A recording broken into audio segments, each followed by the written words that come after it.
शक्ति मलाई चाहिँ किन माग्न हिचकिचाउँछस् क्या सबै कुराहरू सत्य सत्य बोल है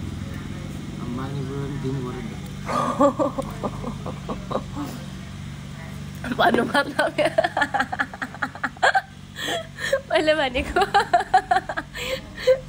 खानेकुराहरू किन्छ होइन मैले अनि गाडीमा राखिरहेको हुन्छ त खाँदैनस् त किन अनि मैले दियो भने मात्र खान्छस् किन आफै खाँदा पनि भइहाल्छ त हस्पट चाहिएको छ भने अघि भन्नुपर्छ हस्पट सेयर गर्दैन भनेर किन नभनेको हे भगवान् मैले कहिले रोक्छ जहिले पनि खानेकुरा किनेर हेर्छु कि कहिले निकालेर खाँदैनस् यति धेरै त म तँलाई अन्याय त गर्दिनँ त किन त आफै आफू बिचारा पल्टेको